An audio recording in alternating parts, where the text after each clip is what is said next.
today we are starting in bedroom 1. Let's start up top. The ceiling is not too bad, so a sand and a clean and a repaint, and that should be fine.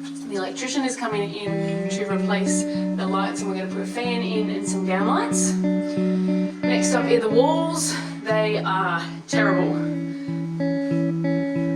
Check this out. So they are going to need to be resheeted. The windows, at this stage we think we're going to keep the casement windows and give them a good paint and sand and hopefully keep the features of the house. The skirting boards will need to come off so that we can resheet, and then the whole thing will be painted. Now, the carpet. This lovely, lovely carpet needs to be pulled up, and I'm pretty sure there is going to be some nice timber under that, and if that's the case, it will be getting sanded and we'll be keeping the nice natural timber look. Let's pull this carpet up and check out what is underneath.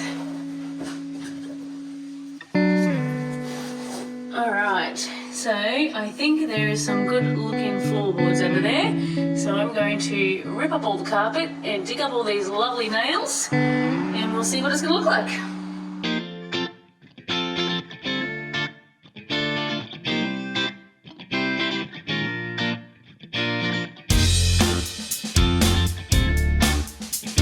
Nearly 3 hours later and I am done. I'm exhausted. The floors have come up amazing. Check it out. I've pulled the carpet up, I've pulled the mat out. I've managed to get up nearly every staple and nail. I think there's a few more to do, but we'll do that when there's a bit more light. But after a sand, I think these floors are going to be absolutely beautiful. Put the masonite off that wall. That needs to come out eventually, but there's a cupboard on the other side of it at the moment. And I have got rid of that cupboard. And out here is where I've dumped all the crap. So now I'm off to put that all into a trailer. With Brett's help, I managed to get the last 2 casement windows out.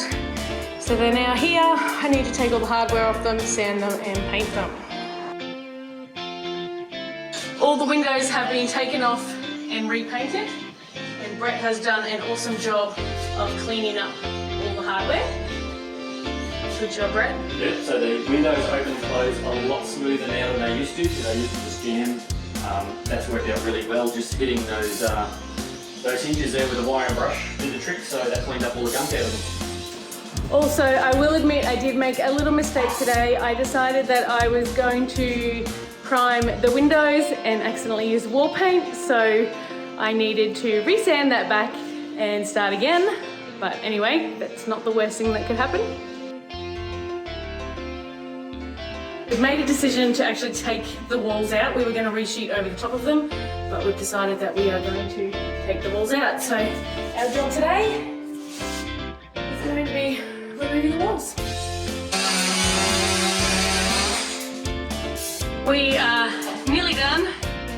Is it easy, Brett? Oh, easy job. You reckon? No,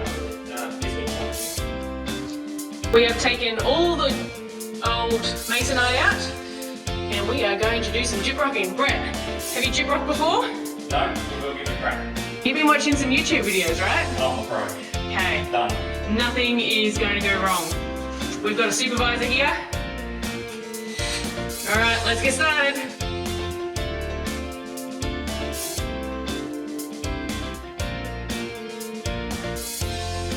Today's task is going to be attacking the IKEA cupboards. Now, I'm under no illusion that this is going to be an easy job, and I think it's going to take hours, but I'm just going to start and get organised and see how far we go.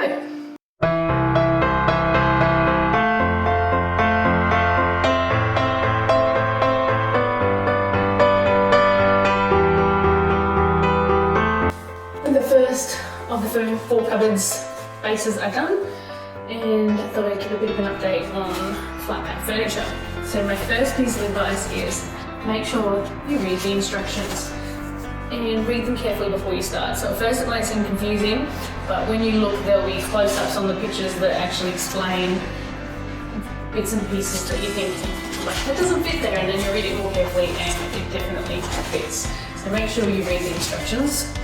Take your time, double check everything before you put them in place. It saves you unscrewing everything. My last bit of advice when it comes to IKEA PAX furniture is when you design your cupboards online, they give you a design code. just make sure you keep that design code. I had 3 different cupboards with all different sizes and put it all in the shopping basket thinking that I would get a customised set of instructions, which I didn't, which is fine. These work out pretty well. But the design codes weren't saved anywhere in the IKEA system, so now I have to put these cupboards together and I've got no idea where I had planned to have shelves or hangers or drawers, so I'm pretty much going to have to get all the bits and pieces and redesign something with what I've got. So make sure you keep those design codes because IKEA does not keep them for you.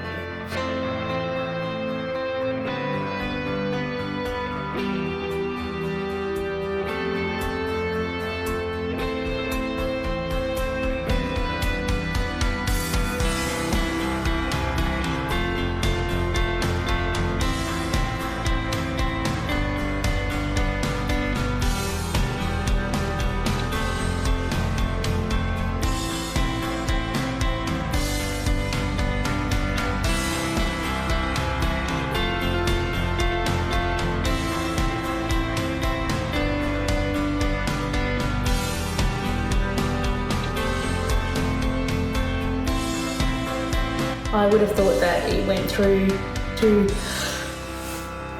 excuse me,